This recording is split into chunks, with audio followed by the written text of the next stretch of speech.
kubaha ikaze bakunzi ba televiziyo Heritage mu kiganiro c'ingo n'imiryango aho tuza kuganira kuri teme ivuga ngo ubana n'udakijijwe wowe ukijijwe wovyifatamwo gute.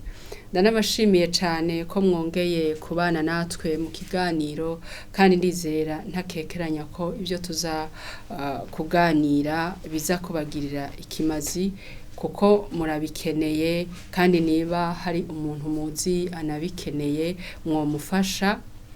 mwomufasha kugira ngo ubutumwa buze kumushikira. Nuko iki kiganiro tuzakugifashwamwo n'umutumire wacu kandi akaba ari Pasteur Desire HABYARIMANA tugaba twongeye kumuhikaza. Murakoze cyane. Mahoro neza. Mahoro. Umeze neza. Yego. Twongeye kubaha ikaze muri studio za televiziyo Heritage. Murakoze cyane. Imana ibahe umugisha. Nishimiye kubana n'abakunzi ba Heritage. Amen. Murakoze natwe turanezere kongera kubana nawe. Yego murakoze. Pasteur, mbega birabaho ko umuntu akijijwe yubakana n'umuntu adakijijwe, biba vyavuye kuki kandi ko turazi ko Bibiliya ivuga ngo ntimukifatanye n'abatizera? Hari igihe umuntu yihenda akaba azi ko mugenzi we akijijwe, yazagerayo agasanga siko byari bimeze. Hari n'igihe ubana n'ukijijwe akazagwa mu bantu.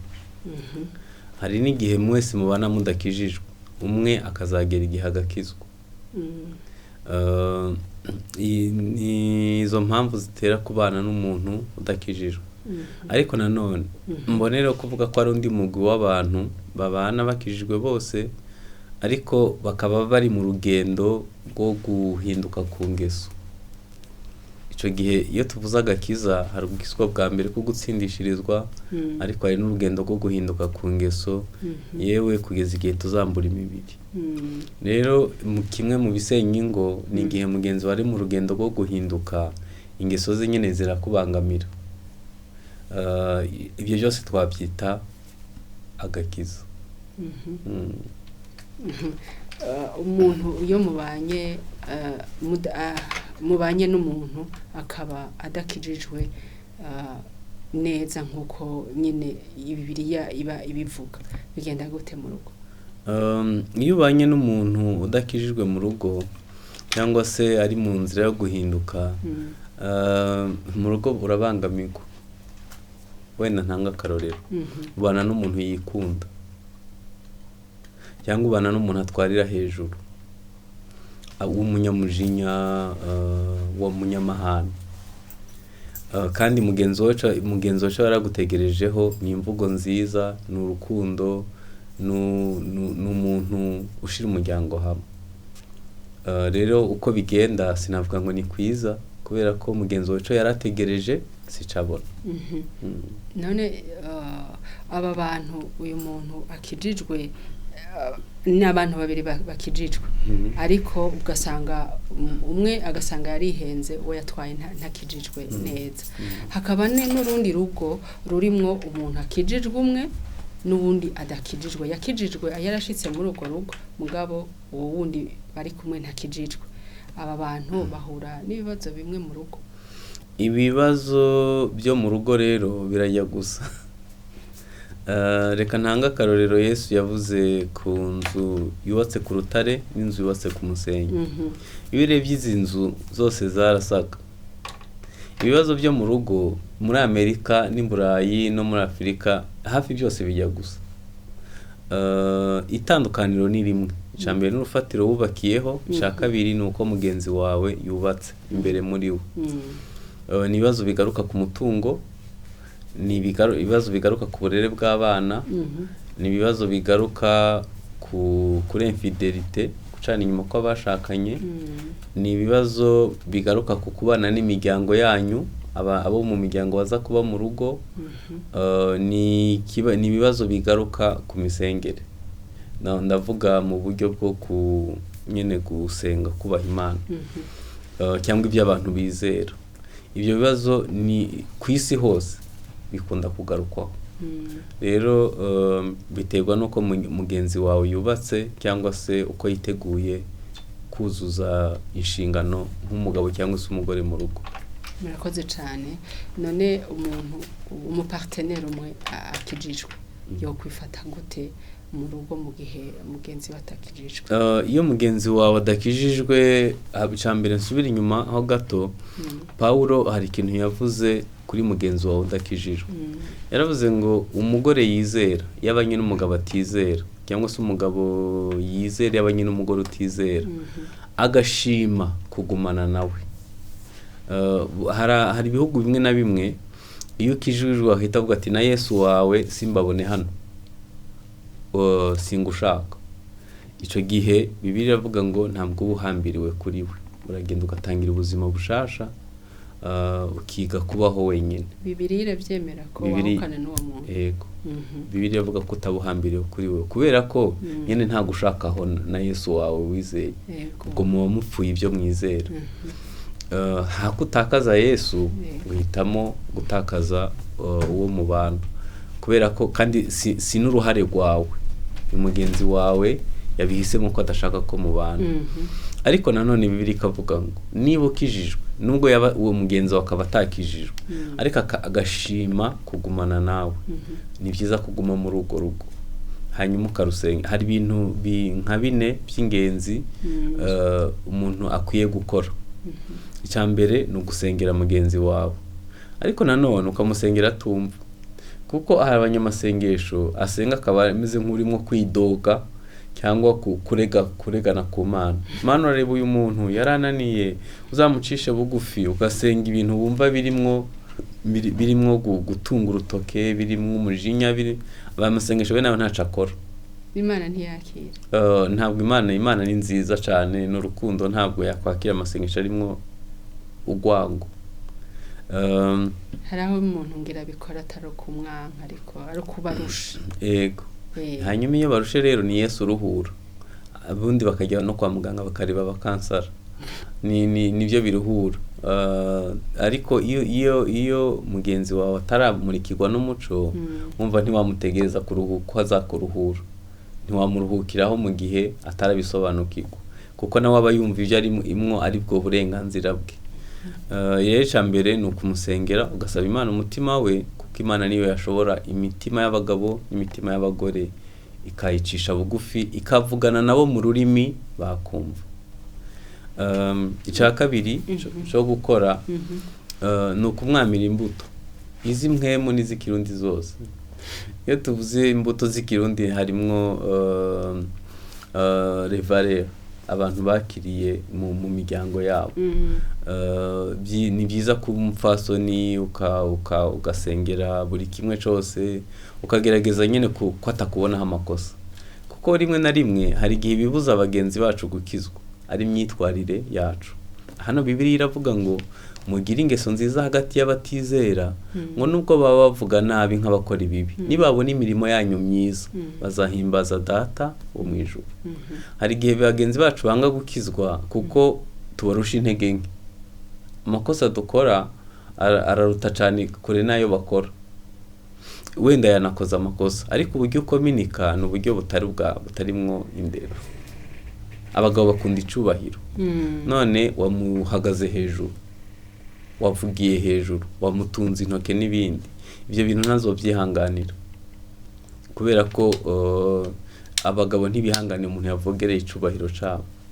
cyangwa se madamu wamuhereye romarike mu bana ibyo byose icumba muragifite yakagombye kuba ari muri abantu mushobora kuvugana ariko mu buryo budamushira hanze ni ikintu cy'ingenzi cyane hanyuma ikindi ni ubwo hari ukumusengera hari ukumwamira imbuto hari ukumubwira ukuri ariko kuvuganywe ubugwaneza kubwiza umuntu ukamubwira ati hano ndabangamiwe ariko utashize hejuru cyangwa ngo uhite uhuruza abantu ngewe hari ukuntu ndeba ku masitati y'abantu ukabona imibabaro yose afite yayishize kuri sitati nta mugabo muzima n'umwubaho ukabona kuri sitati siho babivugira hari n'abasigaye bajya kurira imbere ya kamera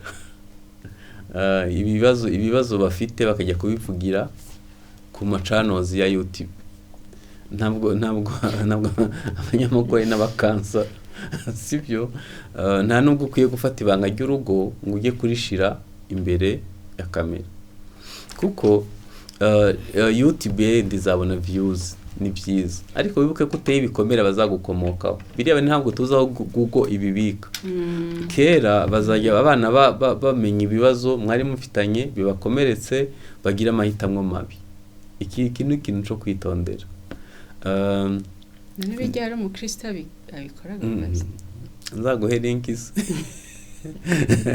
Nzaguhe links z'abantu bafata ibikomere byose bakagombye kubwira nka muganga cyangwa pasiteri, bakajya kubivugira kuri YouTube.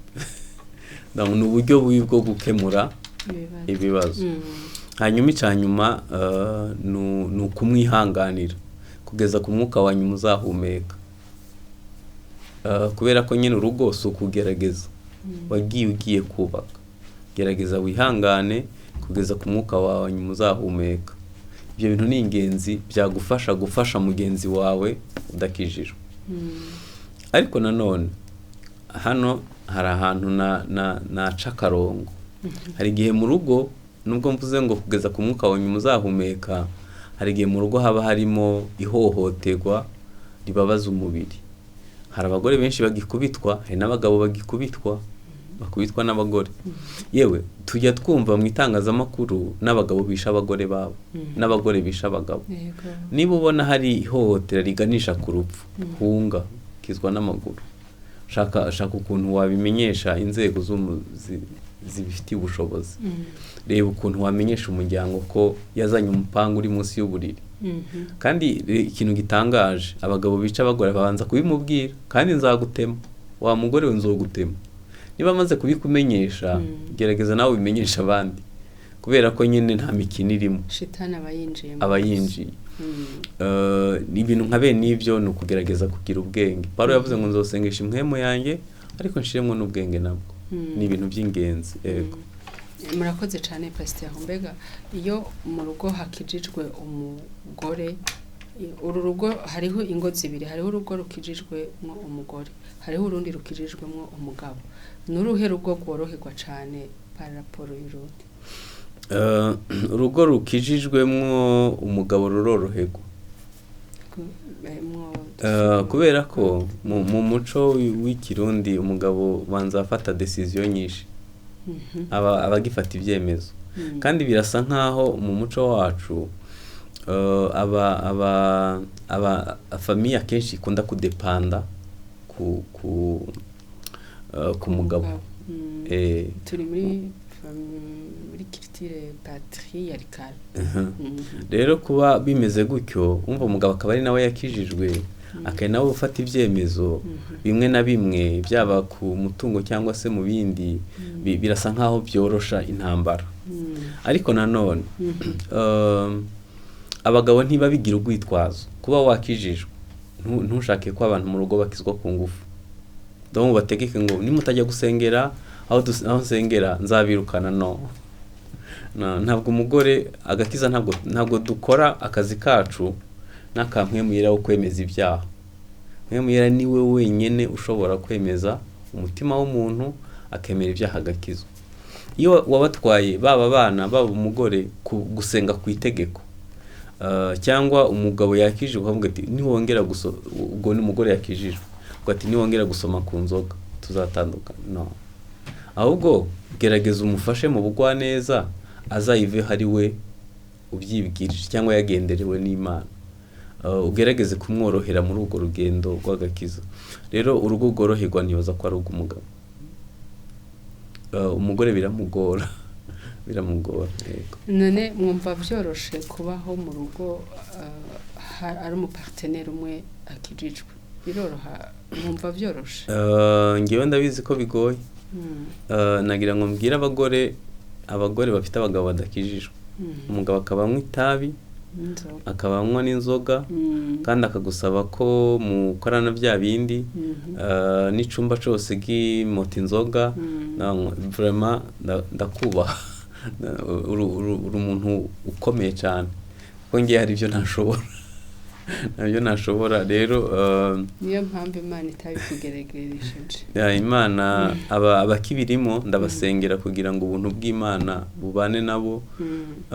Biragoye cyane iyo mugenzi wawe afite imyitwarire itari myiza, no buriya mu bintu bikomeretsa cyane no kubona mugenzi wawe yaborewe. Kimwe mu bintu abana batakira mu marangamutima yabo no kubona papa wabo yakoze ibintu bitiyubashe kubera yaborewe, cyangwa bakamenya ko umubyeyi umwe aca inyuma mugenzi we. Bimwe byangiza abana ku kigero kiri hejuru, kandi iyo abantu badakijijwe ibyo bintu byose biba birimo. Harimo abadakijijwe banywa inzoga, hari abadakijijwe banywa ibitabi, hari abadakijijwe basambana, hari abadakijijwe bakora ibintu byinshi. Rero Imana izaha aba bantu bagenzi babo bakizwa. Murakoze. Murakoze cyane, Imana ibaho umugisha. Abariko baratwumviriza bumvise ingene muvuga abantu badakijijwe, bava bibaza ko mu makijijwe byerade. Niko bimeze. Nta muntu w'umukizi wakora ibintu, nta rugo rw'abakijijwe rukora ibintu nk'ibyo muhejeje kutubwira. Ubundi ntibyakagombye kuba birimo, ariko kubw'amahirwe ariko birahari. Kubw'amahirwe make birahari. Kubera ko none se twohisha umwotsi inzu yahiye. None se ubu ntiharimo gusenyuka ingo z'abapagani n'iz'abakristo. Ni ukumva abakristo bari muri divorce kandi bose basengera mu rusengero rumwe. Nigeze kuvuga ntangira ngo ibibazo byo mu ngo ntibireba ngo urakijijwe, ntibireba ngo witwa izina rikomeye mu rusengero, ntibireba ngo uvuga mu ndimi nyinshi, ntibireba ngo warize cyane, ntibireba ingano y'umutungo mutunze. Ibibazo byo mu ngo hose birasa. Igikomeye cyatuma urugo rubaho ni ukuba mwubatse neza mwembi. Nicyo kizafasha urugo kubaho, urugo rukaba ari rwiza.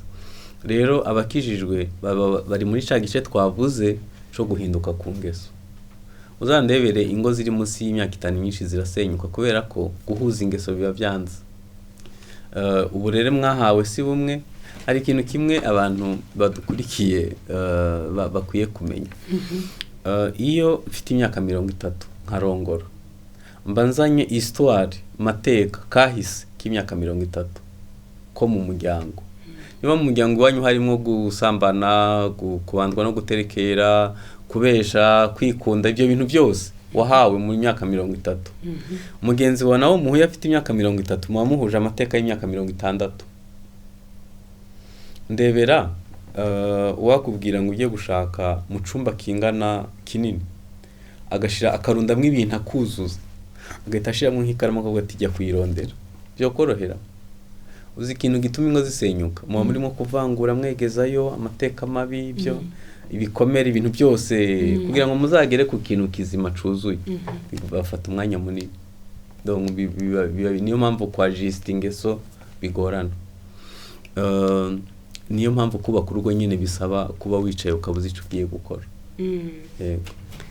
Muratubwiye ibibazo biba mu ngo z'abadakijijwe ko nabyo ari byo biba mu ngo z'abakijijwe canke abafise umupartenaire umwe. Itandukaniro nuko abakijijwe bafite Imana babwira. Bafise Imana babwira. Ariko uno munsi umuntu ariko arabumviriza nk'uyu muntu yoba ari mu rugo adakijijwe, umugenzi wakijijwe hava yibaza ati none duhungirehe ko no mu Mana ari n'abari mu Mana ari bibazo, duhungirehe dukora iki?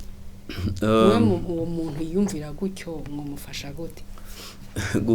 Aho guhungira harahari, kuko urugo ni institution yatangiwe n'Imana mu ngobyi ya Edeni. Hanyuma uwo muntu yatangije ibyo bintu niwe afite n'igishushanyo mbonera. Buriya muri stati yubaka urugo ntabwo twahawe amahirwe yo gutanga ibitekerezo, kubera ko waramureka ngo nk'akarorero. Abantu benshi bafite ingo zagoranye, ubu wabagarura imbere ya pasiteri ngo barahire, hari ibintu nzi ko batarahira. Babanza ku editinga, hari ibyo bakosoramo kubera ko nyine bagezeho birabagonga. Ico gihe yabirahiye atabizi. Twebwe rero mu Bibiliya ntabwo twubaka urugo ko tubyumva, tugubaka uko Bibiliya iruvuga, kandi Bibiliya yandikwa ntitwatanze ibyumviro. Donc tugomba kubyubaha uko bimeze. No kuvuga ngo uko Imana yapanze urugo niko rugomba kuba rumeze. Ntaco weditinzeho. niba birivuga ngo ukunda umugore wawe nkuko Kristo yakunze itorero nta kindi uzarenzaho ni kukwiye kubikora niba uzakura ko nasho zarenza yego niba bibiri ivuga ngo ugandukira submission ku mugabo wawe niba bibiri ivuga guca bugufi kuganduka ni ugomba kubikora malgré uburere wahawe akarere wakuriyemo ubuzima ubayeho ugomba kwiga guca bugufi uzi gucira bugufi umuntu utagukunda ukuntu bivuna